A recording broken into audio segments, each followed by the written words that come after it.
හැමෝටම සුබ දවසක් කියලා ප්‍රාර්ථනා කරනවා. ඉතින් වීඩියෝ එකේ ටොපික් එක දැක්කනම් ඔයා දන්නවා අපි අද කතා කරන්න හදන්නේ ඔන්ලයින් වොරන්ටි ගැන කියලා. මොකක්ද මේ ඔන්ලයින් වොරන්ටි? සහ මේක හරියට කරගන්නේ කොහොමද කියලා මම හිතුවා චුට්ටක් වීඩියෝ එකකින් කතා කරන්න.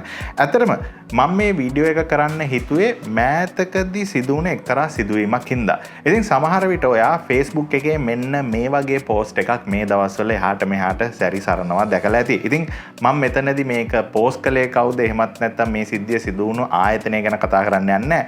එකම දේ මම කියන්නේ මේක උනේ මම දන්න කෙනෙකුට සහ මේකට ලංකාවේ නම ගිය ආයතනයක් සම්බන්ධ වෙලා තියෙනවා කියන එක විතරයි.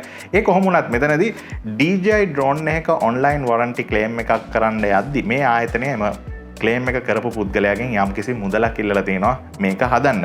නමුත් ඇත්තටම ඒක manufacturer defect එකක් විදිහට DJI ලා free හදපු එකකට තමයි මේ විදිහට මුදල් අය කරන්න ගිහිල්ලා තියෙන්නේ.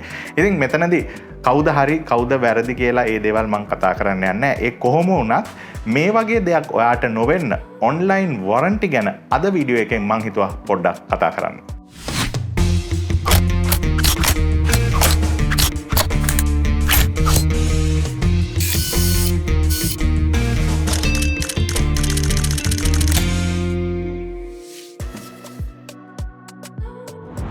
right online warranty ගැන කතා කරනකොට මේක ඇවිල්ලා කිසිම shop එකකින් දෙන warranty එකක් නෙමෙයි. මේක ඇවිල්ලා manufacturerම ඔයගලන්ට දෙන warranty එකක්. උදාහරණයක් වශයෙන් DJI, Insta360, Gopro වගේ companies මේ විදිහට online warranty තමයි දෙන්නේ. ඉතින් ඕගොල්ලෝ ඕනේ shop එකකින් ගත්තොත් මේක shop එකේ warranty එකකට වඩා online warranty එකක් තියෙන. ඉතින් ගන්න shop එක අදාළ වෙන්නේ නැහැ මේ වගේ brand එකක product එකක් ඕගොල්ලෝ මිලදී ගන්නකොට. මොකද මේ product එක අලුතෙන් මිලදීගෙන ඕගොල්ලෝ මේ product එක පාවිච්චි කරන්න ඉස්සෙල්ලා අනිවාර්යයෙන්ම ඒගොල්ලන්ගේ site එකට හරි මොකක් හරි system එකකට ගිහිල්ලා මේ product එක activate කරගන්න වෙනවා පාවිච්චි කරන්න නම්. ඉතින් මේ activate කරගත්ත දවසේ ඉඳන් තමයි online warranty එක වැඩ කරන්නේ. ඉතින් ඔයා බැරි වෙලාවක් හරි DJI එහෙමත් නැත්නම් Insta360 හරි GoPro වගේ product එකක් මිලදී ගන්නකොට මේක already වැඩ කරනවා නම් ඒ කියන්නේ මේක දැනටමත් activate කරලා පාවිච්චි කරපු item එකක් විදිහට තමයි ඔයගලන්ට ගණන් ගන්න වෙන්නේ. ඉතින් ඒක ටිකක් වැදගත් දෙයක් මේ products මිලදී ගන්නකොට. ඊට අමතරව ඔයගලන්ට මේ products මිලදී ගන්නකොට මේ companies වලින් ඔයගලන්ට normal හම්බෙන අවුරුද්දේ warranty එකට අමතරව extended warranty එකක් උනත් ගන්න පුළුවන්. ඒත් එක්කම ඔයගලන්ට special accidental cover එකක් වගේ දේවල් උනත් මේ products මිලදී ගන්නකොට ගන්න පුළුවන්. ඉතින් මේ extended warranty එක කියන්නේ ඔයගලන්ගේ අවුරුද්දේ warranty වෙනුවට අවුරුදු දෙකක් වගේ පාවිච්චි කරන්න පුළුවන්. accidental cover එකෙන් සමහර වෙලාවට මේ companies වල තියෙන සමහර products වලට උදාහරණයක් වශයෙන් action camera එකක් හරි අපි තුමු DJI drone එකක් වගේ දෙයක් වුණත් මේක මොකක් හරි වෙලා physical damage එකක් වුණොත් අපිට වතුරට වැටිලා ගහක වැදිලා හරි මොන හරි වෙලා physical damage එකක් වුණොත් ඒ physical damage එක එකපාරක් ඕගලන්ට මේ special accidental cover එකෙන් ඕගලන්ට claim කරගන්න පුළුවන්. හැබැයි මේකට වෙනම මුදලක් අය කරනවා. උදාහරණයක් වශයෙන් Insta360 ලගේ ඕගොල්ලෝ මේ special care එක ගන්නවා නම් $40ක් විතර වැඩිපුර ගෙවලා තමයි ඒක ගන්න වෙන්නේ. ඉතින් ඕගොල්ලෝ action camera එකක් පාවිච්චි කරනකොට සමහර විට මං හිතන්නේ මේක ටිකක් වැදගත් වෙන්න පුළුවන්. හැබැයි මම ඉස්සෙල්ලා කිව්වාගේ හැම product එකකටම නැහැ. සමහර product වලට විතරයි මේ විදිහට extended warranty සහ accidental covers තියෙන්නේ. ඉතින් මේකට මම හිතුවා පොඩි උදාහරණයක් කියන්න. මම ගිය අවුරුද්දේ ඇත්තටම කිව්වොත් එහෙම අන්තිම කාලෙදී Insta360 ලගේ X3 කියන action camera එක මිලදී ගත්තා. ඉතින් මේ තියෙන්නේ මම මේ මිලදී ගත්ත එකේ original box එක. ඉතින් මේක මම මිලදී ගත්තේ ලංකාවේ කඩේකින්. නමුත් brand new එකක්. ඉතින් මේක මිලදී අරගෙන මේ කැමරා එක පාවිච්චි කරන්න ඉස්සෙල්ලා අනිවාර්යයෙන්ම ඔයගලන්ට activate කරන්න වෙනවා. ඉතින් ඒ activation එකෙන් පස්සේ තමයි ඒකේ warranty එක enable වෙන්නේ මම ඉස්සෙල්ලා කිව්වා වගේ. ඉතින් මේක පාවිච්චි කරනකොට මට note වෙච්ච දේ තමයි මේක ඇත්තටම water proof කැමරා එකක්. ඔයගලන්ට මීටර 10ක් වගේ වතුරේ පාවිච්චි කරන්න පුළුවන් වුණාට නිකන් වතුර කෝප්පයක් ඇතුළට දැම්මා වුණත් මේකේ product එක ඇතුළට වතුර යනවා. ඉතින් මම මේක Insta360 customer support එකට කතා කරලා ඒගොල්ලන්ට කිව්වා. ඒගොල්ලන්ට කිව්වම ඒගොල්ලෝ වෙනම case number එකක් මේ මගේ service එකට enter කරා. ඉතින් මේ case number එකෙන් ඒගොල්ලෝ මට address එකක් දුන්නා. ඒ address එකට මේ product එක එමත් නැත්නම් මේ faulty product එක ප්‍රශ්නේ තියෙන product එක එවන්න කියලා. ඉතින් ඒ වෙලාවේදී මම DHL එහෙමත් නැත්නම් ඔයගලන්ට FedEx මේ වගේ courier company එකක් පාවිච්චි කරලා එතෙන්ට යවන්න පුළුවන්. හැබැයි එකම දේ ඔයගලන්ට මේකට ගෙවන්න වෙනවා ඒ යවන වෙලාවෙදි. ඉතින් මම මේක ඇත්තටම යවනකොට රුපියල් 18000ක් වගේ මුදලක් ගියා. ඒත් එක්කම DHL වගේ කම්පනීස් වලින් ප්‍රොෆෙෂනල් පැකේජිං වගේ සිස්ටම්ස් තියෙනවා. ඒගොල්ලෝ ඕගොල්ලන්ගේ මේ ප්‍රොඩක්ට් එක හරියට රැප් කරලා අර මොකුත් ඩැමේජ් එකක් වෙන්නේ නැතුව යවන්න ඒගොල්ලන්ගේ ප්‍රොෆෙෂනල් පැකේජිං සිස්ටම් එකකුත් තියෙනවා. ඒකට පොඩි ඇඩිෂනල් මුදලක් ගෙවන්නත් වෙයි. ඒ කොහොම වුණත් රුපියල් 18000ක් වගේ මුදලක් වියදම් වුණා මට මේ මගේ අර වතුර යන X3 එක හොංකොං වල ඒ එවපු ඇඩ්‍රස් එකට යවන්න. ඉතින් මේ විදිහට ඕගොල්ලෝ මුදල් ගෙවලා මේක යවනකොට මතක තියාගන්න ඕනේ දේ තමයි බැරි වෙලාවක් හරි මේකේ ෆිසිකල් ඩැමේජ් එකක් නැතුව මැනුෆැක්චරර් ෆෝල්ට් එකක් තියෙනවා නම් ඒගොල්ලෝ ඔගොල්ලෝ මේක යවන්න ඔයාට වියදම් වෙච්ච මුදල නැවත රිෆන්ඩ් කරනවා කියන එක. ඒක චුටි දෙයක්. අනිත් දේ තමයි ඔගොල්ලෝ සාමාන්‍යයෙන් මොකක් හරි ප්‍රොඩක්ට් එකක් යවනවා නම් ඒකේ ඉන්බිල්ට් බැටරි එකක් නැතුව අපි තුමු ඩ්‍රෝන් එකක් වගේ දෙයක් එහෙම නැත්නම් GoPro එක ඔයගලන්ට බැටරිය ගලවන්න පුළුවන්. බැටරිය නැතුව යවන එක මේගොල්ලෝ රෙකමන්ඩ් කරනවා.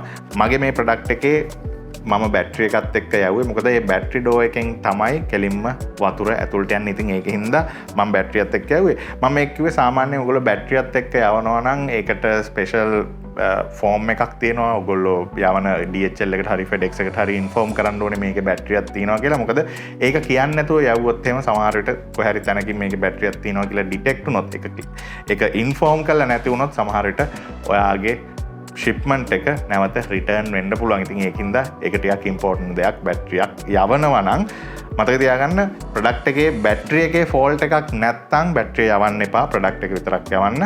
එතකොට ඒගොල්ලෝ අරගෙන චෙක් කරලා ඒක බලයි. එකම දේ මතක තියාගන්න ඕනේ මේක යවනකොට ඔයගලන්ට DHL එකෙන් හරි FedEx එකෙන් හරි හම්බෙනවා එයාවේ බිල් නම්බර් කියලා. ඒ කියන්නේ ඔයගොල්ලෝ යවන මේ ශිප්මන්ට් එක ට්‍රැක් කරගන්න පුළුවන් කෝඩ් එකක්. එහෙම නැත්නම් ට්‍රැකින් නම්බර් එකක්. මේ යාවේ බිල් එක අනිවාර්යයෙන්ම මතක ඇතුව පරිස්සම් කරලා ඒ ඩොකියුමන්ට් එක තියාගන්න. මොකද මේ රිපෙයාර් එක කරලා ඉවර වෙලා නැවත ප්‍රොඩක්ට් එක ලංකාවට එවනකොට ඔයගොල්ලොන්ට මේ යවපු එක ප්‍රූෆ් එකක් විදිහට කස්ටම් එකට පෙන්වන්න වෙයි. එහෙම නැති වුණොත් කස්ටම් එකෙන් සමහර විට ඔයාගේ මේ රිපෙයාර් කරලා ආපු දෙයටත් නැවතත් ටැක්ස් ගහන්න පුළුවන්. ඉතින් ඒකින්ද චූටි දෙයක් ඒක මතක තියාගන්න. ප්‍රොඩක්ට් එක නැවත එනකොට FedEx හරිය DHL එන courier company එකට කියන්න මේක රිපෙයාර් එකට යවපු එකක් කියලා. ඔයාගේ එයාවේ බිල් නම්බර්ස් ඒගොල්ලන්ට ඉදිරිපත් කරන්න පුළුවන්. ඊට අමතරව ඔයගොල්ලෝ මේ ප්‍රොඩක්ට් එක යවුවාන් පස්සේ ඒ අදාළ වෙබ්සයිට් එකට ගිහිල්ලා GoPro, Insta හරි DJI ලගේ වෙබ්සයිට් එකට ගිහිල්ලා මේකේ රිපෙයාර් ප්‍රෝග්‍රස් එක කොච්චරද වෙලා යනවද, ෆිසිකල් ඩැමේජ් එකක් තියෙනවද, මොන හරි ෆිසිකල් ඩැමේජ් එකක් වෙලා තියෙනවා නම් ඇඩිෂනල් ඒගොල්ලෝ පේ කරන්න කිව්වොත් ඔයගලන්ට PayPal හරි ඒගොල්ලන්ගේ ඔන්ලයින් පේමන්ට් සිස්ටම් හරහා ඒ ඇඩිෂනල් මුදල ගෙවන්න වෙයි. එහෙම නැතුව මැනුෆැක්චරර් ෆෝල්ට් එකක් නම් ඒගොල්ලෝ අනිවාර්යයෙන්ම කිසිම මුදලක් අය කරන්නේ නැතුව මේක රිපෙයාර් කරලා දෙනවා. ඉතින් මගේ ප්‍රශ්නේදී ඒගොල්ලෝ ඇක්සෙප්ට් කරා ඒක මැනුෆැක්චරර් වොරන්ටි එකක් කියලා. ඉතින් ඒගොල්ලෝ මේක රිපෙයාර් කරේ නෑ. ඒගොල්ලෝ කරේ තනිකරම අලුත්ම X3 එකක් මට එවපු එක. ඉතින් ඒ වගේ සාමාන්‍යයෙන් ඔන්ලයින් වොරන්ටි වලදී කිසිම ප්‍රශ්නයක් වෙන්නේ නැහැ. ඉතින් මැනුෆැක්චරර් ෆෝල්ට් එකක් වුණොත් එහෙම මේගොල්ලෝ අර අපි යවපු ෂිප්මන්ට් චාර්ජ් එක පවා නැවත රිෆන්ඩ් කරනවා. ඉතින් මම ඉස්සෙල්ලා කිව්වා වගේ ඔයගොල්ලෝ මේ ප්‍රොඩක්ට් එක යවලා නැවත එවනකොට අනිවාර්යයෙන්ම එන්නේ ඉස්සෙල්ලා කස්ටමර් එකට එන්නේ ඉස්සෙල්ලා ඔයගලන්ගේ courier company එකට කියන්න මේක repaired item එකක් කියලා. ඔයා මේ ප්‍රොඩක්ට් එක යවපු එයාවේ bill numbers වගේ දේවල් ඒ documents යවපු documents ටික ඉදිරිපත් කරන්න. එහෙම නැති වුණොත් ප්‍රොඩක්ට් එක එනකොට අනිවාර්යයෙන්ම tax කරන්න පුළුවන් chance එක තියෙනවා.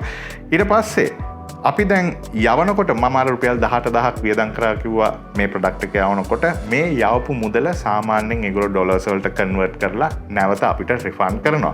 එකම දේ මේක ඉන්ස්ටාලගේ මම මේ එක්ස්පීරියන්ස් එකෙන් කියන්නේ ඒකෙදි ඒගොල්ලෝ PayPal වගේ account එකකට තමයි සාමාන්‍යයෙන් රිෆන්ඩ් කරන්නේ. නමුත් කේස් එක ලංකාවේ අපිට PayPal වලට මුදල් ගෙන්නගෙන අපේ බැංක් account එකක් කරහා අපිට සල්ලි ගන්න බෑ.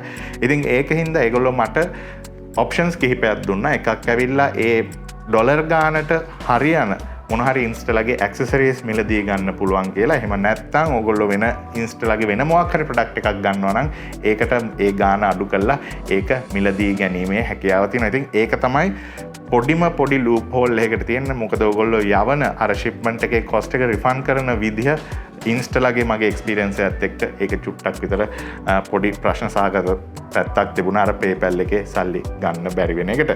ඒ කොහොම වුණත් ඔන්න ඔය විදිහට තමයි ඕගොල්ලන්ට මේ ඔන්ලයින් warranties claim කරන්න තියෙන්නේ. එකම දේ ඇවිල්ලා ඕගොල්ලොන්ට මොකක් හරි ප්‍රශ්නයක් තියෙනවා නම් Insta360 ලගේ හරි GoPro DJI ලගේ කස්ටමර් සපෝට් එකත් එක්ක සම්බන්ධ වෙන්න වෙනවා. සම්බන්ධ වෙලා ඔයාට කේස් එකක් ක්‍රියේට් කරලා ඉවරලා ඒගොල්ලෝ ඇඩ්‍රස් එක එවනවා. ඒ ඇඩ්‍රස් එකට තමයි ෂිප් කරන්න වෙන්නේ. ඉතින් සමහර shops තියෙනවා ලංකාවේ ඕගොල්ලෝ ඔන්ලයින් warranty තියෙන ප්‍රොඩක්ට් එකක් ගත්තොත් එහෙම මොන හරි ෆිසිකල් ඩැමේජ් එකක් වුණොත් මේ warranty period එක ඇතුලේ ඒ කියන්නේ ඕගොල්ලොන්ට යවලා මේක කරගන්න ගියත් සමහර විට ගෙවන්න වෙන්න පුළුවන්. නමුත් මේ ලංකාවේ ගත්ත shop එකේ capability එක තියෙනවා නම් ඒක repair කරන්න සමහර විට ඔයගලන්ට ලේබර් කොස්ට් එකක් නැතුව ඒ අදාළ පාර්ට්ස් වල මුදල විතරක් ගෙවලා ඒවා රිප්ලේස් කරගන්න පුළුවන් සමහර shops වල options තියෙනවා. ඒ කොහොම වුණත් ඒ shop එකේ උදව්ව නැතුව වුණත් ඔයගලන්ට ඒ shop එක contact කරන්න නැතුව වුණත් මේ online warranty එක එහෙමත් නැත්නම් මේ companies වල ඒ අදාළ sections වල රටවල් වලට යවලා ඉවරලා ඔයගලන්ට මේ physical damage එකක් වුණත් නැවත recur කරගැනීමේ හැකියාව තියෙනවා. ඉතින් මම හිතනවා ඔයගලන්ට පොඩි idea එකක් එන්න ඇති කියලා මේ online warranty එක කොහොමද වැඩ කරන්නේ කියලා. ඒ කොහොම වුණත් මතක තියාගන්න ඕනේ දේ තමයි DJI, Insta360, GoPro වගේ companies වලින් ඔයගොල්ලෝ ඕනේ ප්‍රොඩක්ට් එකක් ඕනේ shop එකකින් ගත්තට කිසිම ප්‍රශ්නයක් නැහැ. ඒක third party කෙනෙක් වෙන්න පුළුවන් නැත්නම් කවුරු හරි පිටරට ඉඳන් අරන් ඇවිල්ලා වාට විකුණනවා වෙන්න පුළුවන්. මේක brand new නම් activate කරලා නැත්නම් ඔයා ගන්න තැන අදාළ නැහැ. මොකද මේක online warranty එකක් තියෙන හින්දා එකම දේ සමහර විට මේකේ claim එකක් ආවොත් ඔයා මිලදී ගත්ත රිසිට් එක පෙන්වන්න වෙයි සමහර විට. ඉතින් ඒක හින්දා shop එකකින් ගන්න එක කෝකටත් ඇඟට ගුණයි. ඒක කොහොම වුණත් මම හිතනවා ඔයගලන්ට පොඩි අයිඩියා එකක් එන්න ඇති කියලා මේ online warranty එක claim කරන්නේ කොහොමද මේකත් එක්ක ඔයගොල්ලෝ වැඩ කරන්නේ කොහොමද කියලා. අර මම ඉස්සෙල්ලා කිව්වා වගේ ඉන්සිඩන්ට් එකකට ඕගොල්ලොන්ට අත් නොවි වැඩක් කරගන්න. ඉතින් ඔගොල්ලෝ මේ වීඩියෝ එක බලලා මොන හරි දෙයක් ඉගෙන ගත්තා නම් මොන හරි දැනගත්තා නම් අමතක කරන්න එපා. චූටි වෙලාවක් අරගෙන අපේ channel එක subscribe කරලා අපිට support එකක් දෙන්න. මේ වගේ videos ඉදිරියටත් කරන්න පුළුවන් වෙන්න. ඉතින් මේ වගේ නැවත අලුත් වීඩියෝ එකකින් හමු වෙනතුරු මම අදට සමු ගන්නවා. මම රජිත් R2 Studio එකෙන් හැමෝටම bye bye.